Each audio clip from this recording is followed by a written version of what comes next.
The presentation that we have is on the alternative Islamic benchmark rate. You would agree that it's one of the important projects within the global Islamic banking and finance industry. Both AAOIFI and International Islamic Financial Market have worked on this project. Of course, there were two parts of the project. The first part IIFM worked on, and the second part, which is proposition on the an alternative rate, is something that AAOIFI is working on as we speak. So to provide an update on the standard that AAOIFI is launching on alternative Islamic benchmark rate that is being issued from AAOIFI Governance and Ethics Board, we have a member of AAOIFI Governance and Ethics Board, Professor Dr. Kabir Hassan, a well-known personality within the global Islamic banking and finance industry, in particular in the academic, from academia perspective and research.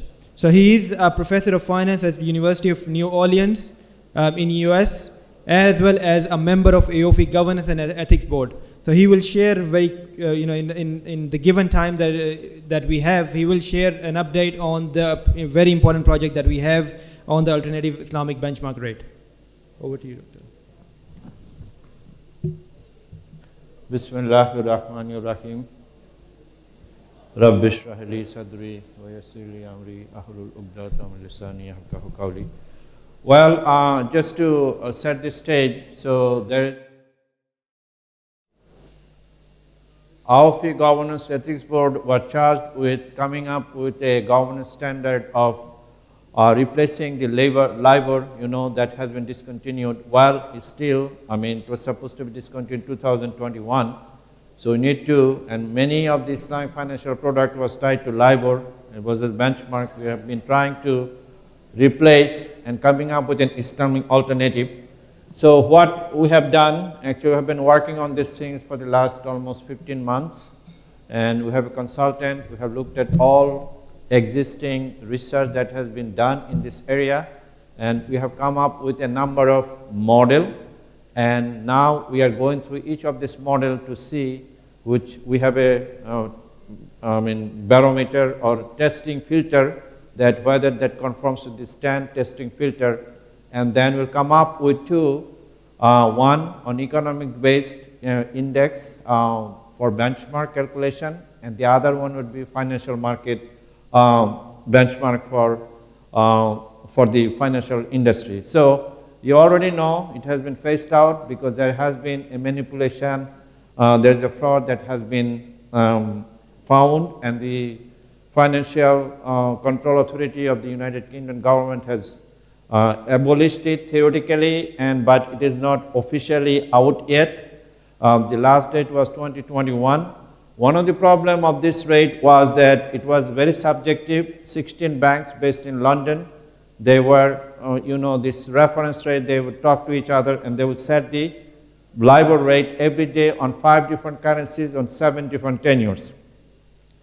So ever since they decided that it should be disbanded, so regulators urging the market participants to replace interbank offer rates with recommended risk-free rate, which tend to be backward-looking overnight reference rate in contrast to Libor, which used to be a forward-looking. So as I said, you have the USD, GBP, European Union, yen, and this franc, the Swiss franc. So these are the different alternatives that has been already introduced or in practice by different regulatory authorities all over the world. Now the question is, what are these differences between the original Libor on the right-hand side and the alternate reference rate or risk-free rate? So the original Libor had included the risk level of banks. It was overnight to 12 months, as I said, 7 tenure, based on subjective submission by banks. They were forward-looking, only require adjustment beyond the bank credit risk and Libor plus margin. But if you look at the new innovation or the new replacement, so these are risk-free rate, no maturity and risk premium, only overnight, transaction-based, backward-looking, and requires spread adjustment, maturity and risk premium, and also on the top of this, you add the other premium, credit adjustment and margin. So basic difference is the original Libor already included credit and term premium, but this new risk-free rate only is a pure risk-free rate without the adjustment for credit or the term premium. Now the question is, what are the suggested Islamic alternative to these rates? There have been alternatives suggested in the Islamic finance circle. Somebody said inflation, nominal GDP growth rate, real GDP growth rate, Tobin skew, price return on investment indices, composite portfolio return, asset pricing, required return based on CAPM, APT. Now from the economic perspective, other alternatives have been suggested, the use of rental indices, secondary market prices in frequently traded assets like cars, profit rate paid on the government sukuk, investment projects, the composite return earned by public sector enterprises. Now for the choice of risk-free rate, there are some suggestions that include inflation, as I said previous slide, savings, Zakat savings rate, the rate of return paid on sukuk. Adopting the risk-free rate will also require decision on whether to use fixed rate based on past realization, so it's a backward looking, or adopt those risk-free rate for which forward-looking data is available for different term periods. Use the fixed rate with rebate and reconciliation payments, and design separate Murabaha transaction to ensure coverage of principal and profit separately. If an Islamic alternative benchmark is to be developed, it requires even more deliberation from economics, legal, Sharia, technical perspective. So, what are the different models that you have found and we are dealing with, we're analyzing? The first one is option 1, interbank/financial market benchmark. It accommodates risk-free rate. There is already one proposal solution set in International Islamic Financial Market. Second one, option 2, Islamic interbank financial market benchmark. So bottom-up approach deriving rates from sovereign ijara bills. The third one, option 3A, is a real economy-based macro benchmark, expected nominal GDP growth rate. There was a study done at ITI under the supervision of Dr. Sami Soelam, expected nominal GDP growth rate plus expected inflation, that is the benchmark they have used. There's also another paper by Dr. Anwar and Professor Aznan, he is also the Sharia board of AAOIFI, that is a variation of expected growth rate and some sort of premium. And the third one is seasonally adjusted output price index. Now, the fourth one, the real econ-based micro benchmark rather than macro, rental rates from rental indices, asset price and commodity price indices, implied profit rate in commercial contracts. So these are the different options. We have 8 different models that we have looked at, and we explain what are this model. They use forward-looking term premiums. Islamic finance structure and contracts are valid since they follow the Sharia compliance requirement.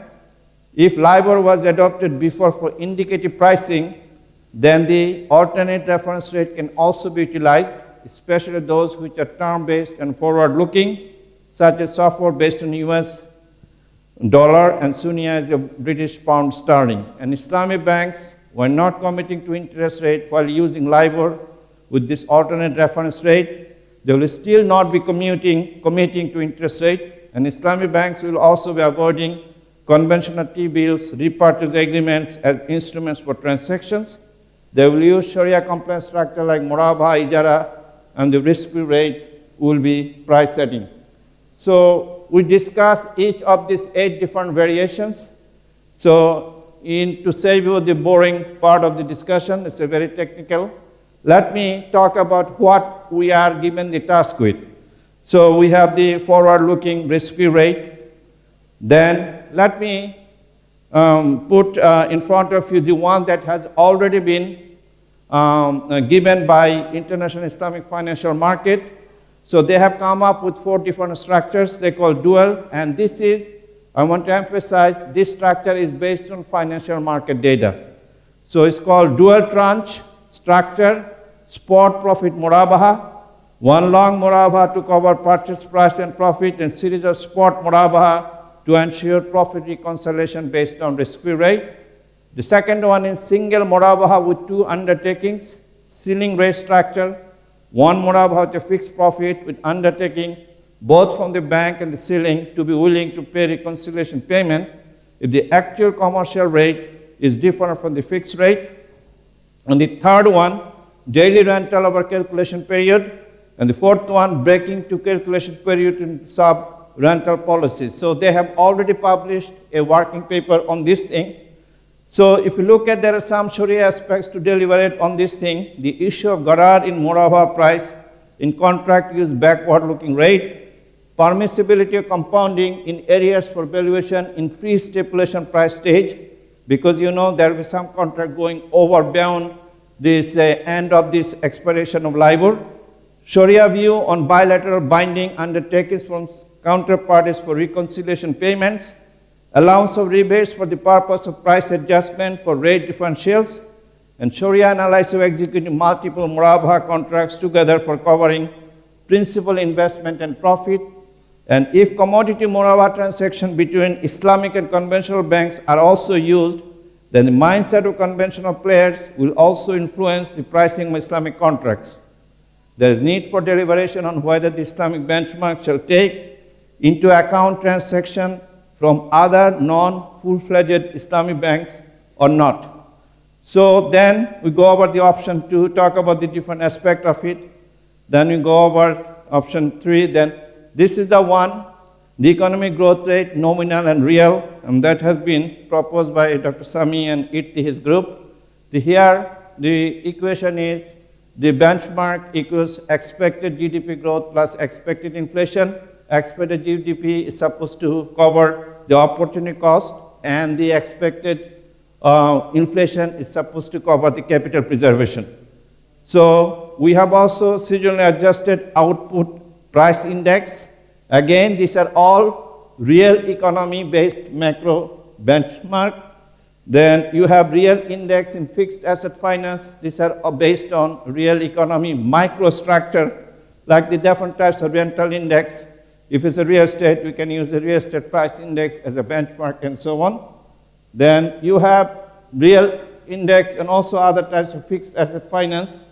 There are different types of price series in different countries, and we can use those as a proxy for a benchmark for Islamic finance. Then you have the asset price index the same way, economic view, the real economy based micro benchmark.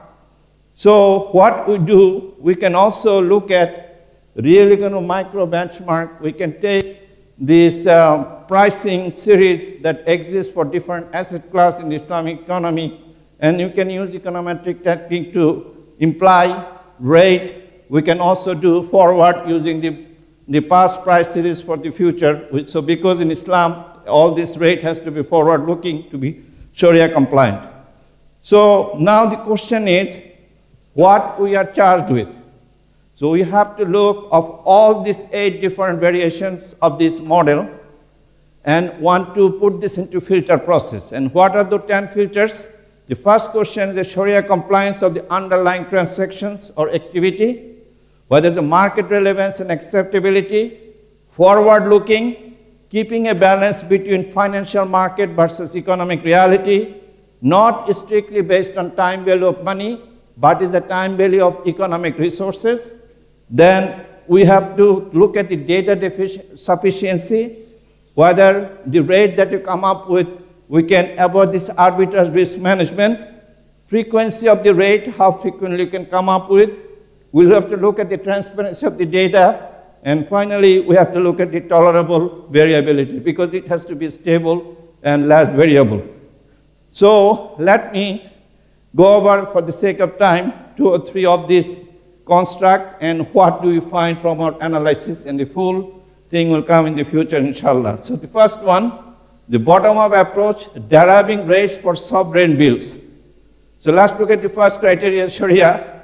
Sovereign sukuk are Sharia compliant, no problem. Market relevance and acceptability, sukuk had been priced using Libor and recently using SOFR by Islamic Development Bank. So they are going to be much closer to market relevance. It is available for different tenors due to it being a fixed income instrument with stable and market-based yield. There will be greater expected potential of acceptability. Having said this, you know, there is a supporting institution, Islamic money market instrument based in Kuala Lumpur, and they are coming up with the short-term sukuk and different tenure sukuk, and they have the price data. We can calculate and call, we call yield curve. So we can use this short-term different tenure sukuk, the data is there. So we really need to have a yield curve for the Islamic finance industry. So data is evolving. I think it can be done. That's not a problem. The question is whether it's a forward-looking or backward-looking. Unfortunately, the way it is done, it's not a forward-looking. So we'll have to use different econometric technique to make it forward-looking. So past data used to predict the future, because when you do a contract, the rate has to look into the future that prevails today. Keeping a balance with the financial market and economic reality, since sukuk are asset-based or asset-based, they are real economy-based, no problem. Data sufficiency, sukuk data are available, so that's not a problem. Arbitrage risk management, since base or benchmark rates will use a single currency and will not include counterparty risk premium or term premium, so the average rate will be one for each class, asset class and contract type to avoid arbitrage within the same asset category. So that's not a problem either. Frequency of rate update, they are frequently done, as I given the example. Islamic Money Market Center in Kuala Lumpur, they have this data developing, so we can use this data too. Transparency, since they are capital and money market instrument, they are very transparent, so no hanky-panky, no manipulation. Tolerable volatility, since they are fixed instruments, this risk would not be as much in equity-based instrument, so the volatility would be tolerable limit, because this is one of the requirement of this, all this 10 Sharia filter, well, the filter that you're talking about the left-hand side on the screen. So you're using this 10 different screen in order to examine each of these 8 different models. Let me finish with another one, with the macro one. So this is the output growth index. Again, first thing is the Sharia.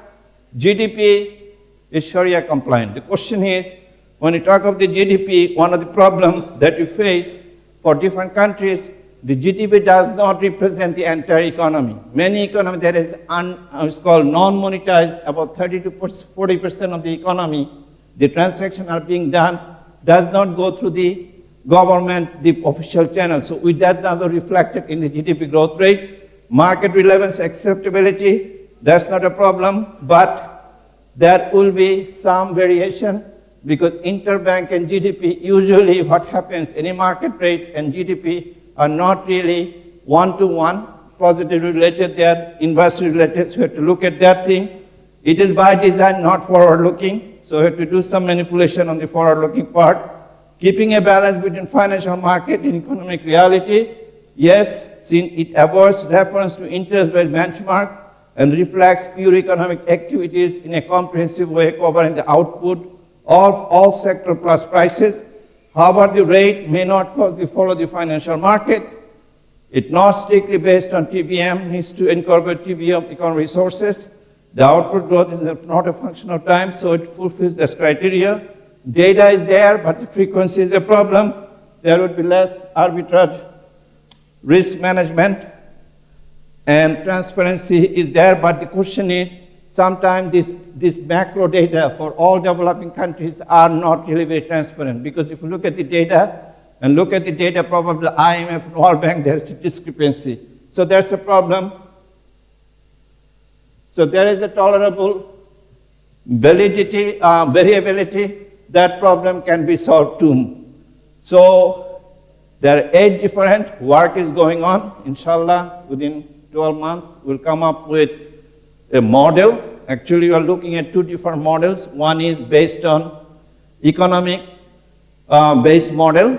The other one is financial market data model. So for some reason, because for various reasons in the financial market, we do have data that we can create these indices and the rate, because it is necessary, we need to update on a regular basis. So our goal is to have the economic model plus supplemented by a financial market database model, and inshallah it will be done, and we'll be able to provide you this, the guideline. In the guideline, there will be a model, how to use this model, how to use the data, and how to come up with these different rates, the indicative rates or benchmark rate, and that will be used by the industry. That is in brief. I know it's very technical and boring. I hope you at least got the idea. Thank you very much.